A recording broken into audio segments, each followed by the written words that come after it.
না না, ওই তো পিতা না ভোলা না ধ্যানে মাগুন হয়েছে, তার ধ্যানকে ভঙ্গ করে যে প্রকার ছালে বলে কৌশলে তার কাছে ভয় নিয়ে আমি চলে যাব ওই মত ধাম।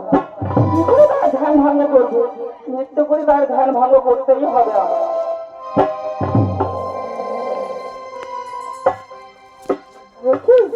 একটি ব্যবস্থা আমার করতেই হবে। জয় শিব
আমি বড় দুঃখে এসেছি তোমার কাছে দিদা। স্বামী সন্তান সবাইকে পরিত্যাগ করেছি একটি পুষ্পাঞ্জলির জন্য। হয়ে গেলাম চাপ করি ইচ্ছা থেকে চাই তোমার আমাকে ক্ষমতা দিতে পারি, তাই উপায় না পেয়ে আমি তোমার কাছে ছুটে এসেছি। বলো দিদা কি উপায় রয়েছে?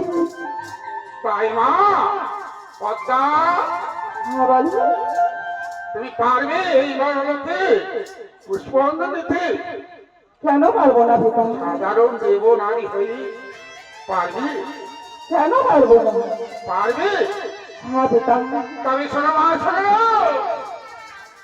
সত্যি সত্যি যদি এই পুষ্পাঞ্জলি দিতে পাও এই নরলোকের কাছে, তবে একটি উপায় রয়েছে মা। হ্যাঁ বলো পিতা, কি আমার উপায় রয়েছে তোমার কাছে? তবে মা শোনো মা, হ্যাঁ বলো। তুমি এই মুহূর্তে চলে যাও তোমার ইন্দ্র মামার কাছে, এখানে দিয়ে সেই পরামর্শ তোমাকে এই নরলোকে পুষ্পাঞ্জলি দিতে। পিতা ঠিক আছে পিতা, তোমার কথা আমি অক্ষরে অক্ষরে পালন করবো। তাই আমার শেষ প্রণামটাও দিতাম। কল্যাণ হোক মা, কল্যাণ